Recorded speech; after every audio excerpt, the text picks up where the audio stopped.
अस्सलामुअलैकुम व्यूवर्स, कैसे हैं आप सब? Hope you all are doing well. Welcome to my channel prose world. आज के इस वीडियो में हम डिस्कस करने जा रहे हैं एलिमेंट्स ऑफ ड्रामा। ड्रामा के वैसे 20 मोस्ट इंपॉर्टेंट एलिमेंट्स हैं, लेकिन इस वीडियो में आज हम सिर्फ 10 डिस्कस करेंगे। 10 दूसरी वीडियो में डिस्कस करेंगे और उस वीडियो का लिंक मैं डिस्क्रिप्शन में भी ऐड कर दूंगी और एंड पे एक प्ले लिस्ट है उसमें भी ऐड कर दूंगी। BS इंग्लिश में एक सब्जेक्ट है introduction to literary devices and genre. तो ये जो टॉपिक है ये सारे उसी के हैं और वो जो प्ले लिस्ट है वो इस वीडियो के एंड पे आपको शो हो जाएगी। आपको जो भी वीडियो देखनी है वो आप वहाँ से सिलेक्ट कर सकते हैं। सो स्टार्ट करते हैं आज की वीडियो एलिमेंट्स ऑफ ड्रामा। अब यहाँ पे एलिमेंट्स ऑफ ड्रामा है तो इसमें जितने भी हम एलिमेंट डिस्कस करेंगे उनकी एग्जांपल्स भी हम ड्रामा में से लेंगे, यानी कि प्लेज में से लेंगे। लेकिन यहाँ पे मैंने कुछ दो प्लेज स्पेसिफिक कर लिए हैं, इडिपस रेक्स और हैमलेट। इन दोनों में से ही हम सारी एग्जांपल्स करेंगे ताकि एलिमेंट्स ऑफ ड्रामा जो है वो आपको अच्छे से समझ आ जाए using these two plays. First element of drama is dialogue. Dialogue is the most important element of drama. Dialogue के बगैर तो प्लॉट चल ही नहीं सकता। डायलॉग क्या होता है? Dialogue is a conversation between two or more characters that advances the plot and reveals character relationship. According to Aristotle, drama में सबसे इंपॉर्टेंट चीज़ जो होती है वो प्लॉट होती है, story outline, sequences of events और जो उसमें सारे कैरेक्टर्स के डायलॉग्स आते हैं।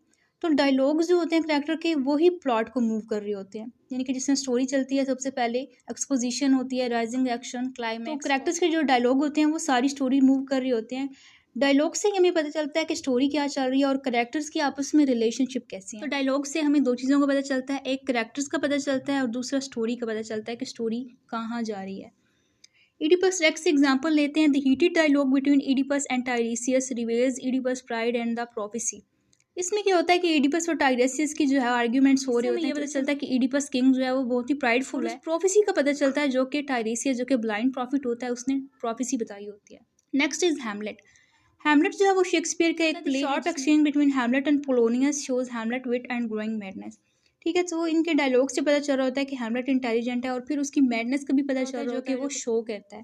सो ये था dialogue, most important element of drama. तो viewers, next element of drama is monologue.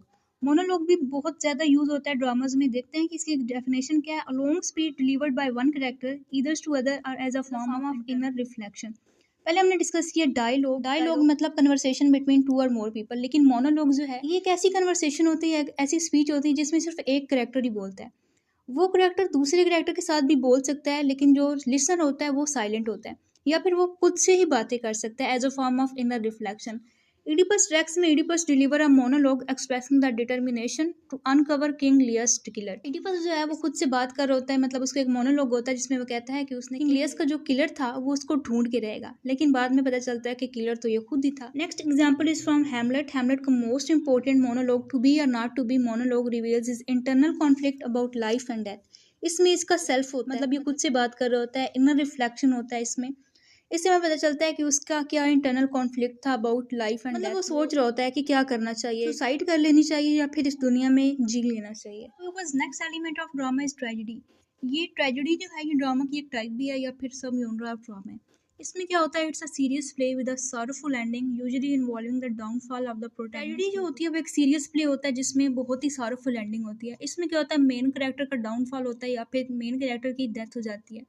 ये ड्रामा की एक टाइप है, ठीक है। It's completely different from comedy. Tragedy जो होती है वो सीरियस होती है, इसमें बहुत कम कॉमिक एलिमेंट्स। यूजुअली इसमें कॉमिक एलिमेंट्स नहीं होते, अगर होते भी हैं तो वो बहुत कम होते हैं। ट्रेजेडी में एक प्रॉपर सीक्वेंस फॉलो होता है। मेन कैरेक्टर के कुछ फ्लॉज होते हैं और वो अपने फ्लॉज की वजह से उसका डाउनफॉल होता है या फिर उसकी फेट की वजह से उसका ट्रेजिक एंड हो जाता है। इसके एग्जाम्पल में आता है Oedipus Rex. Oedipus quest for truth leads to his tragic realization and self blinding.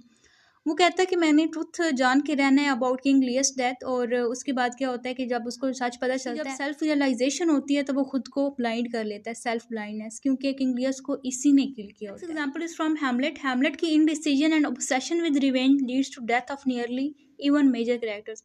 Hamlet ने अपने फादर की डेथ का रिवेंज लेना होता है और वो बहुत देर कर देता है, टाइमली डिसीजन नहीं लेता, जिसकी वजह से उसके बहुत से नियरली कैरेक्टर्स जो कि उसको बहुत ही डियर वंस होते हैं उसकी उनकी भी डेथ हो जाती है और एट द एंड हैमलेट की खुद की भी डेथ हो जाती है।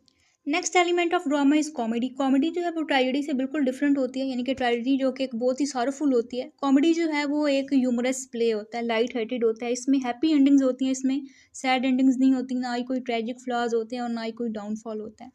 It is a light hearted or humorous play that typically ends happily. बहुत ही इसमें हैप्पी एंडिंग होती है। एग्जाम्पल देखें तो जो एग्जाम्पल हम डिस्कस कर रहे थे इडिपस रेक्स की और हैमलेट की, तो ये दोनों जो है ये ट्रेजेडीज हैं, ये कॉमेडीज नहीं है। कॉमेडी की अगर हम एग्जाम्पल्स लें तो इसमें आता है every man in his humour और इंपॉर्टेंस ऑफ बीइंग अर्नेस्ट। ये दोनों प्ले जो हैं ये कॉमेडिक प्ले हैं। Next element of drama is tragic comedy. ये भी एक टाइप ही होती है, एक ऐसा प्ले जिसमें ट्रेजेडी भी होती है और कॉमेडी भी होती है। A drama that combines both tragic and comic elements. वैसे ऐसे प्लेस कम ही होते हैं, लेकिन ज़्यादातर जो प्लेस हैं वो या तो ट्रेजेडी होती है या फिर वो कॉमिक प्लेस होते हैं। ट्रेजिक कॉमेडी बहुत कम होती है। ये एक ऐसा ड्रामा होता है जिसमें दोनों एलिमेंट्स होते हैं, ट्रेजेडी के एलिमेंट्स भी होते हैं और कॉमेडी के एलिमेंट्स भी होते हैं। एग्जाम्पल जो हम डिस्कस कर रहे थे इडिपस रेक्स और हैमलेट, ये दोनों ट्रेजिक कॉमेडी नहीं है क्योंकि ये दोनों ही ट्रेजेडीज हैं। इडिपस रेक्स जो है वो ट्रेजेडी है जिसके अंदर कोई कॉमिक रिलीफ नहीं है, और हैमलेट जो है वो ओवरऑल ट्रेजिक है, लेकिन इसके अंदर थोड़े से एलिमेंट्स इंक्लूड किए गए हैं जिस तरह आयरनी और डार्क ह्यूमर। इसमें ट्रेजिक कॉमिक के इफेक्ट्स हैं, लेकिन ये ट्रेजिक कॉमिक प्ले है नहीं। ट्रेजिक कॉमेडी प्ले की एग्जांपल्स अगर हम करें तो इसमें आ जाता है the Tempest and the Merchant of Venice by Shakespeare. ये दोनों प्लेज जो हैं ये ट्रेजिक कॉमिक है। Next is miracle play.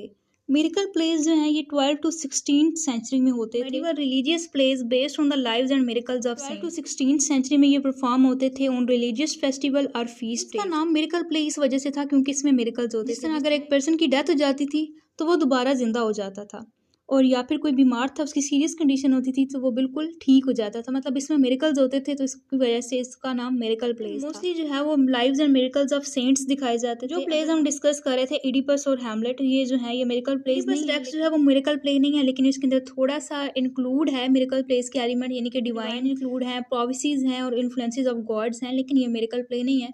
और हैमलेट भी मिरेकल प्ले नहीं है, but the ghost of king Hamlet introduce super natural element.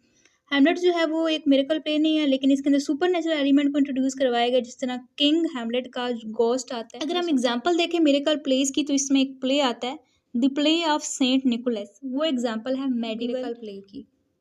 Next is morality play. ये भी मेडिवल टाइम में बहुत फेमस थे, मेडिवल टाइम्स में और अर्ली रेनेसा का पीरियड, स्पेशली 15th और 16th सेंचुरी में। इसमें क्या होता था, ये एलिगोरिकल प्लेज ऐसे होते हैं जिसमें करेक्टर्स जो होते हैं वो मॉरल क्वालिटीज़ को शो कर रहे होते हैं। मतलब उनकी एक सिंबॉलिक सिग्निफिकेंस होती है, एथिकल लेसन सिखाया जाता है, मोरालिटी पे फोकस किया जाता है। तो जो मोरालिटी प्लेज थे उसमें सेंट्स की और बिब्लिकल स्टोरीज को डिपिक्ट किया जाता था और फोकस किया जाता था मोरालिटी पे, वर्च्यू पे और साल्वेशन पे। अब देखते हैं कि इडिपस और हैमलेट की एग्जाम्पल के थ्रू।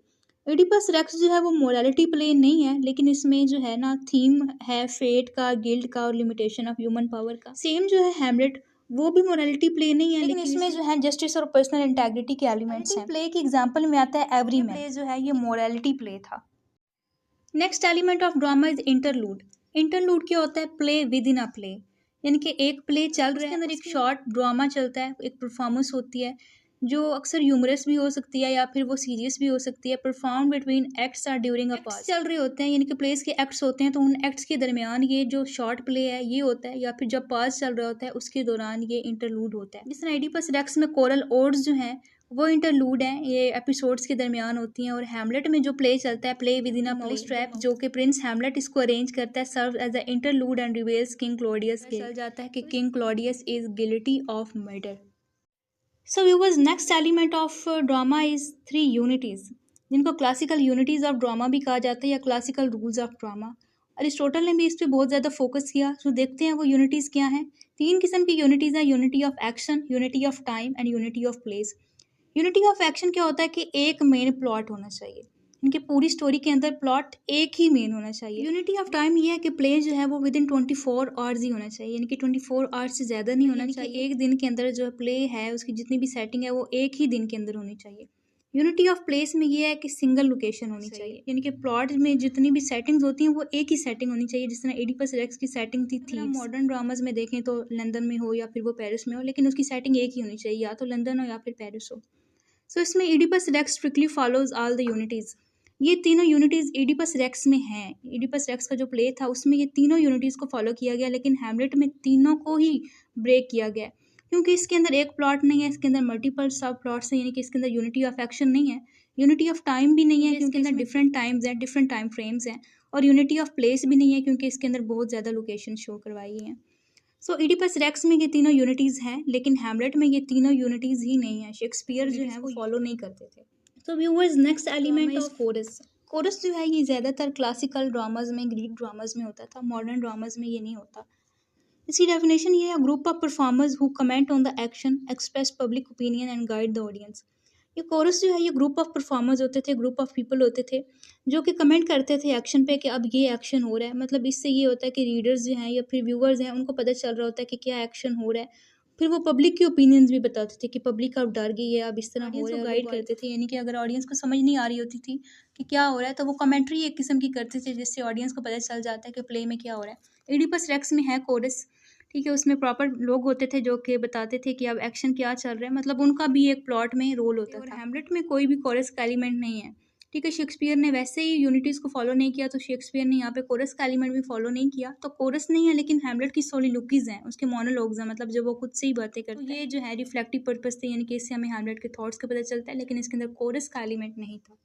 तो व्यूवर्स यहाँ पे मैंने कुछ की एलिमेंट्स जो हैं वो ऐड किए हैं। इसमें मैंने ये 10 एलिमेंट्स ऐड किए हैं जो कि आज हमने डिस्कस किए हैं, और इसको मैंने ब्रीफली लिख दिया है जिस तरह dialogue is conversation between characters that move the plot forward.